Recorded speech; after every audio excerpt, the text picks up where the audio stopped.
So I've got this curve here, and like all great curves, they go up and down, up and down. So if we take our starting point, which is this right here, this beginning point, and if we follow the curve, I'm going to use a green pen here, we can see that the curve goes down and then up, and then we'll choose some random point, let's just say here, and then the curve will go in this clockwise direction and then form this sort of N shape, so until some random point here, and then the curve will go back into its U shape. It will go anti-clockwise around this curve until some random point before it goes back round into this sort of N shape, and then it concludes with this U shape here. So that leads us into today's topic, where we're interested in trying to find these points at which the graph changes from this U shape into this N shape. So what exactly are these U-shaped parts and these N-shaped parts? Well, as you can see, the U-shaped here, where the graph does that, this is what we call in maths, we call this convex. And the part of the graph where it goes into this N shape, we call that concave. And a way to remember it is concave looks like the opening of a cave because it's an N, because I've never seen a U-shaped cave before in 20 years of living. So here I've got some definitions of what concave and convex actually mean mathematically. So concave means if we take a second derivative of a function at any value of x, if the second derivative is less than 0, we have a concave function.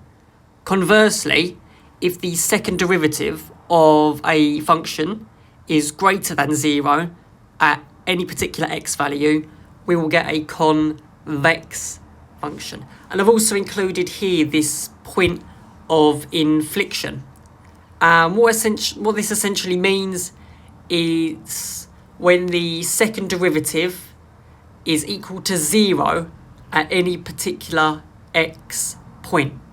Okay, so let's take a look at some graphs to better explain this. Okay, so I have the graph y equals 5 minus 5x squared. So what we're going to do is we're going to differentiate this equation twice. So if I differentiate it the first time, we will get y equals minus 10x. And if I were to differentiate this again, we will get minus 10. Now, if you look here, the second derivative is actually less than 0. It's minus 10.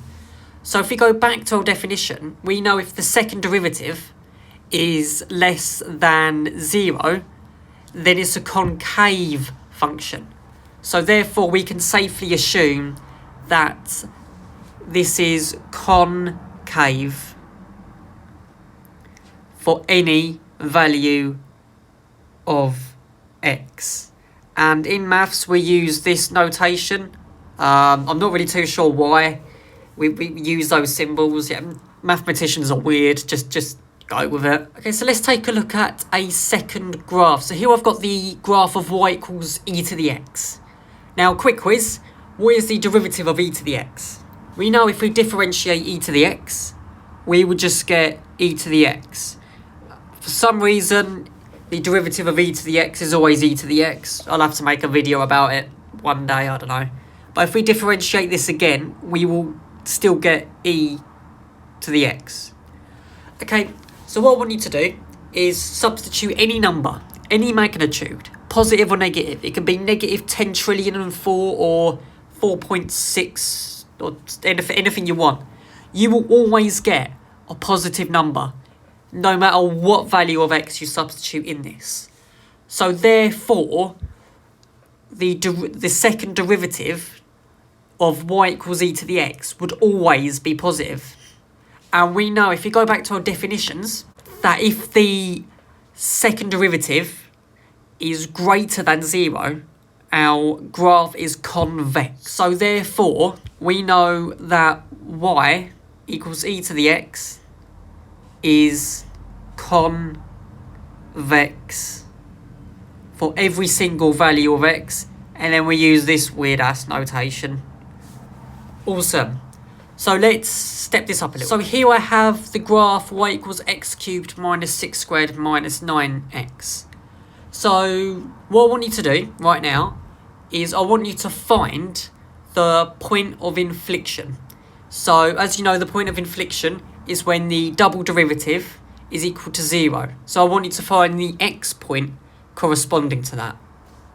Okay, so assuming you're part of the 10% of people that did that, if we differentiate the equation, we will get 3x squared minus 12x minus 9. And if we differentiated it again, we will get 6x minus 12. Now, if you know how to find the point of infliction, you know that the second derivative must be equal to 0. So let's quickly swap this out with 0. And then what we'll do, we'll rearrange to find x, and then you'll get x is equal to 2. So we know that at x is equal to 2, there is a point of infliction. And for those of you that are observant, if you substitute a value of x less than 2, it can be 1, it can be negative infinity, into x, d squared y by dx squared will always be negative. It'll be less than 0. So what we can say is for values of x is less than 2, the graph of y will be concave because it's less than 0. However, for values of x greater than 2, so if you substitute a number like 3 or 10 trillion and 4 into x, then you will always get a positive number for the double derivative. So for values of x greater than 2, y will be convex. Awesome. And at x equals 2, we will get a point of infliction.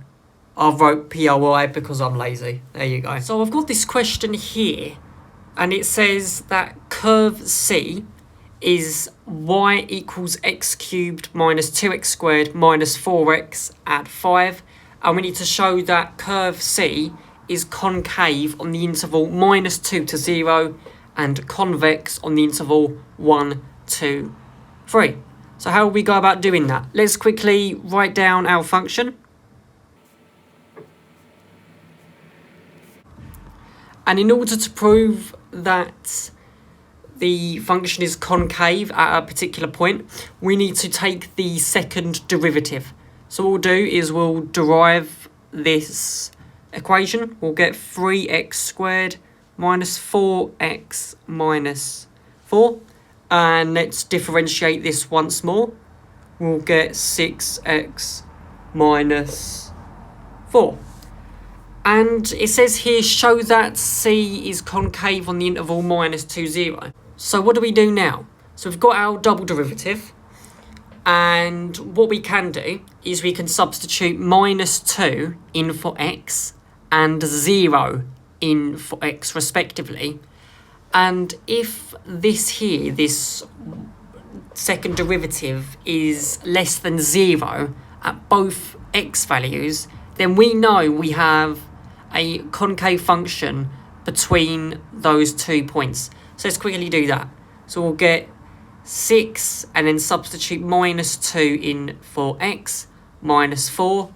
We will get minus 16 as a result.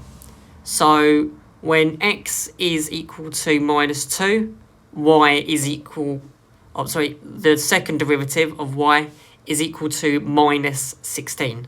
So let's also do the same for 0. So when x is equal to 0, the second derivative will be, 6 times 0 is just 0, and then minus 4 will be minus 4. And then what we can say is at -2 and 0, the double derivative is less than 0, which means the curve C is concave between the interval -2 and 0. Awesome, so hopefully that wasn't too challenging. Okay, so the next part of the question tells us that we need to prove that curve C is convex on the interval 1 to 3. So we've got our double derivative, and it's essentially the same as what we've done before. So let's substitute 1 in for x. We'll get 6 minus 4, which is equal to 2. And let's also substitute 3 as well. So we'll get 6 times 3 minus 4. And that will give us 14. So at both x values, the second derivative is greater than 0. So therefore, we will have a convex function between the interval 1 to 3. I'm not really going to write down a sentence, but if you write down what I said, then you should get both marks. Okay, so moving on to the next question. So y equals 2x squared ln x, and we need to show that y only has 1 point of infliction and determine its x value. So we know with points of infliction that the second derivative is equal to 0.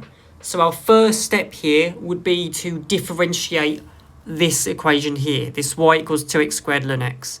So we'll write it down, y equals 2x squared ln x. And how would you go about differentiating that? So hopefully those of you that watched my previous videos, we covered the product rule. And that's essentially what we're using. So what we'll do is we'll take a variable u, we'll assign it to 2x squared, and then we'll take a variable v, and we'll assign it to ln x. And then what we'll do is we'll differentiate both of these. So we'll get dv by dx equals 1 over x.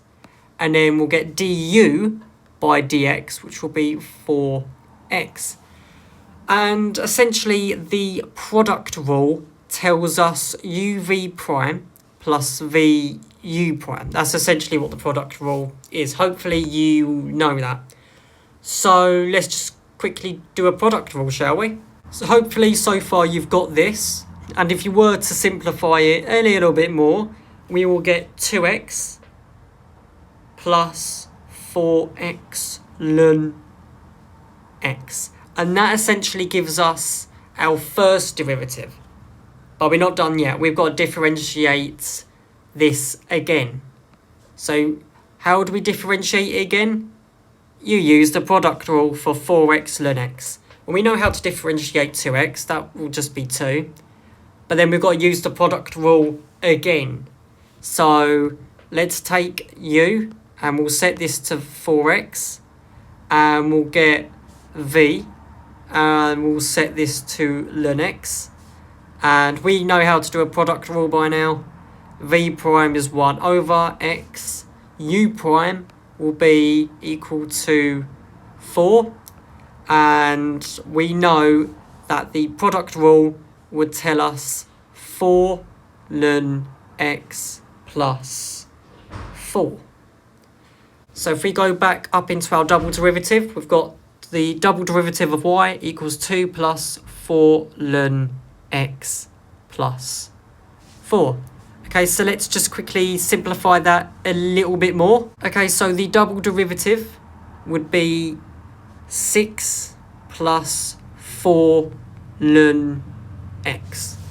Awesome. So returning back to our question, we need to show that y only has 1 point of infliction and determine its value of x. So we know from our definitions that the double derivative would be 0. And essentially all we need to do is find the x point. So if we rearrange this equation, we'll get -6 equals 4 ln x. And if we were to divide both sides by 4 and simplify, we'll get minus 3 over 2 equals ln x. If we raised both sides to e, we'll get e to the minus 3 over 2 equals x. And there is no other point that exists for x. And that is essentially it. So hopefully you found this video useful. It's only a small topic in A-level maths, but these are pretty easy marks to get. So make sure you are aware of these 3 definitions mainly. And then you should be able to get marks that other people probably won't get. Okay, so if you found this video helpful, please give it a like, because that will be greatly appreciated, and I'll see you next time. See ya.